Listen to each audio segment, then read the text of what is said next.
बीडच्या मसाजोगचे सरपंच असलेल्या संतोष देशमुख खून प्रकरणाची तिसरी सुनावणी आज बीडच्या विशेष कोर्टामध्ये संपन्न झाली। विशेष सरकारी वकील ॲडव्होकेट उज्ज्वल निकम यांनी सरकारी पक्षाची बाजू मांडली, तर त्यांना ॲडव्होकेट कोल्हे यांनी सहाय्य केलं। वाल्मिकसह इतर आरोपींवरती मकोका अंतर्गत गुन्हा दाखल झालेला आहे आणि कायद्यातल्या तरतुदींप्रमाणे या आरोपींची मालमत्ता जप्त होऊ शकते। वाल्मिक कराडसह इतर आरोपींची मालमत्ता जप्तीसाठी सीआयडीने यापूर्वीच अर्ज दाखल केला होता। डिसेंबर महिन्यामध्ये असा अर्ज दाखल केला होता, त्यानंतर वाल्मिकने सरेंडर केलं, त्यामुळे अर्जाला महत्त्व राहिलं नाही। आताही सीआयडीने नव्याने अर्ज दाखल केल्याची माहिती उज्ज्वल निकम यांनी दिली आहे। उज्ज्वल निकम यांनी माध्यमांशी संवाद साधताना आरोपी क्रमांक 1 वाल्मिक कराड याची चल आणि अचल स्थावर मिळकत जप्त करण्यासंबंधी कोर्टाला अर्ज करण्यात आलेला आहे असं सांगितलं। त्याकडनं वाल्मिककडनं खुलासा दाखल करण्यात आलेला नाही, त्यामुळे आता या अर्जावर सुद्धा सुनावणी होणार आहे।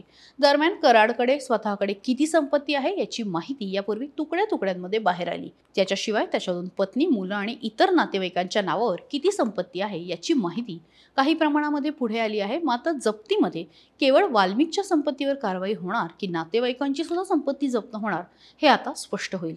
चला तर बघूया वाल्मिक कराडकडे नेमकी किती संपत्ती आहे। चार्जशीटच्या माध्यमातून वाल्मिक कराडच्या नावे असलेली आणि त्याच्या कुटुंबियांच्या नावे असलेली संपत्ती पुढे करण्यात आली आहे।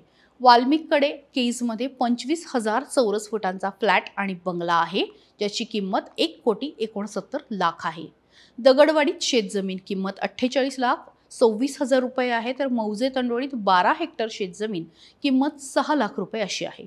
वाल्मिककडे परळीमध्ये 3 हेक्टर शेतजमीन आहे, ज्याची खरेदी किंमत 25,00,000 रुपये आहे।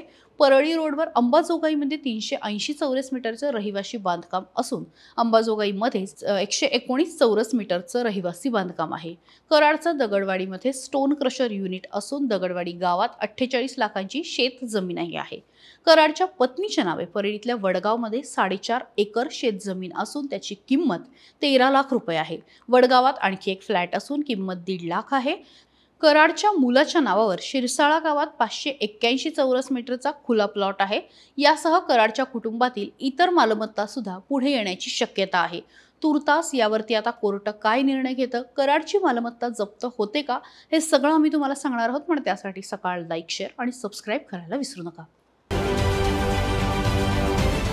महाराष्ट्रातील सर्व बातम्यांचे विश्वासार्ह व्यासपीठ